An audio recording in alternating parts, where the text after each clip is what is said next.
good evening. I want to say a big thank you to all my fans. It's because of you that I keep on doing what I'm doing, and I know we will go places with this, and I know that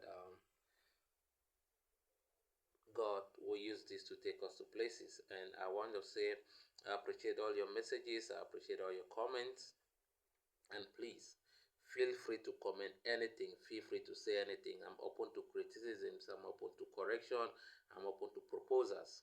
That's how we grow, that's how I grow. I don't want to grow alone, I want to grow with you. So your advice is very important, your criticisms are very important. Okay, let's dive to the matter of the day. Today I want to talk about succession. I want to talk about succession. If you realize, most businesses in Africa and Cameroon in particular are just first generation businesses. That is, when I say first generation businesses, it means that it is the owner of the business who started the business. It's very difficult to see a business that was handed over to somebody.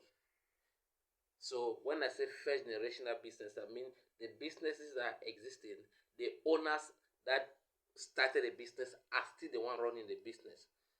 But in America, in Japan, in China, you will see businesses that are 4 generations, 5 generations. And so why is it that in Africa it's difficult for us to have generational businesses? It's difficult for us to have generational wealth.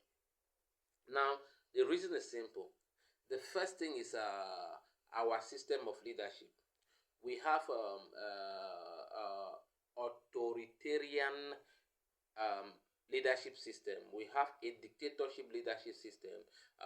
It is embedded in our culture, so it's very difficult for us to transfer our business to the next generation.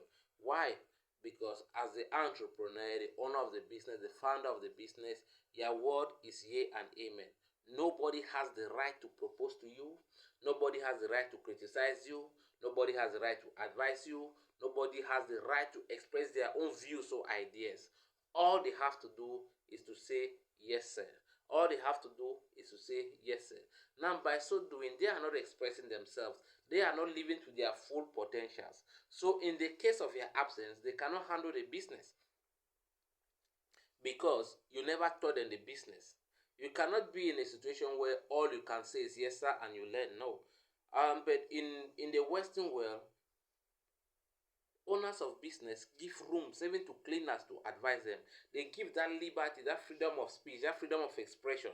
So by so doing, people are engaged in the business, not just employees relationship, but they are part and parcel of the business, that they understand the in and out of the business. So in case of your absence, they can easily fill in the gap.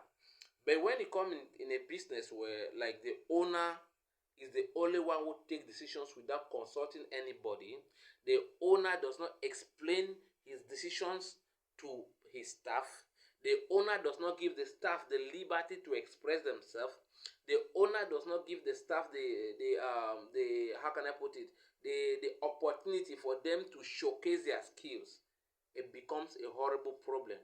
First of all, the love of the business is not there. Secondly, there is that fear and there is that tension. So in the case of your absence, they cannot handle the business. Secondly, is that our businesses, there is a lot of greed in our businesses, which hinders the transfer of the business to the next generation.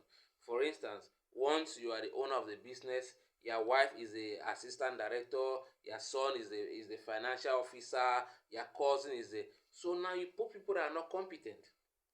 So your recruitment is based on relationship and not based on know-how. Your recruitment is not based on the skills, it's based on who you know. So it becomes a problem. So in the case of your absence, nobody can run it because those that you recruited were not the people fit for the job. They are there because you are there. Once you are not there, they can no longer be there because they don't know the in and out of the business. Secondly, most of the time, people recruit for personal reasons. You are recruiting somebody because the person is loyal to you, not because the person knows the business. You are recruiting somebody because you can control the person, not because the person knows the business. So in your absence, the business will collapse. Thirdly, is that most of the time we don't bring those that we want to hand over the business to on board. For instance, you have your business, you own your company with 1,000 staff, but in your plan is that it's your child that will take over the business in your absence. But now your child is nowhere around the company. You have sent your child abroad. He's living all his life abroad. Then in the case where of your demise, they expect your child to prove to come and run the company. It doesn't work like that. Or maybe you want to go on retirement. You corner your son from abroad to come and take over the company. It doesn't work like that.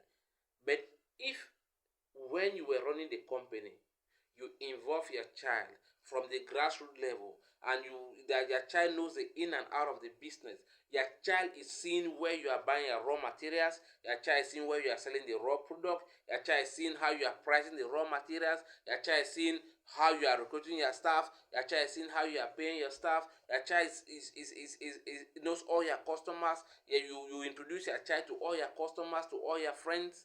In the course of your absence, your child will handle the business and even make you proud. But now, when you don't involve your child in the business and all you do is just to throw the business at your child without you preparing him to handle the responsibility, it will definitely fail. Another thing is that most of the time, owners of businesses and proprietors of businesses, they don't give their child the privilege to learn. Oh, since it's your child, you want to give your child a privileged position, a managerial position. But now, the child does not know the starting point of the business. The child does not know the ending point of the business. The child just know the managerial part of the business with little or no information. So in the case of your absence, the child will fail. Most of these companies that deal with agriculture, be it CDC, be it Pamol, be it Sodecoton, most of them, irrespective of your degree, they start you but at the field. They don't put you at the field because they don't respect your degree. They put you at the field for you to have first-hand information, for you to understand the starting point of the process. You have to clear, you have to plant the crops. Before they bring you to the office to start handling managerial posts, you know the in and out of the business. You understand the language of the people, the farmers. You understand the problems of the customers. At the end of the day, you make a good leader. So if you don't introduce your child to the starting point of the business, you want to only come and introduce your child in the managerial part of the business, the child will definitely fail if they give the child the opportunity. Another reason is that most of the time we want to hand over our business to people that are not even interested. Because you're a billionaire, say, okay, let's say because you're a banker and your bank is doing well, does not mean your child to want to become a banker, does not mean your child want to take over your bank. So before you hand over a business to somebody, make sure it's somebody who have interest in it. Now you need to understand also that your child are not supposed to be held hostage with your dream. When you wanted to open your bank, you didn't consult your children. When you wanted to open your school, you didn't consult your children. When you want to open your supermarket, you didn't consult your children. So it's not as if your children must do the supermarket business because you are doing it. So before you hand over the business, make sure that you are handing over the business to somebody who loves the business, to somebody who is willing to work and put in his time and effort in the business for the business to flourish. Last but not the least, there is no transparency, there is no integrity, and there is no continuity. For instance, everything you are doing, it should be documented. In your absence, people just read it and they understand. Everything you are doing should be well arranged, well segmented, so that people can follow in your absence. My greatest prayer is that in the next 100 years, the businesses that exist in Cameroon today should still be existing, even when we have long gone. God bless you. God bless Cameroon. God bless Africa. And God bless us all. Long live.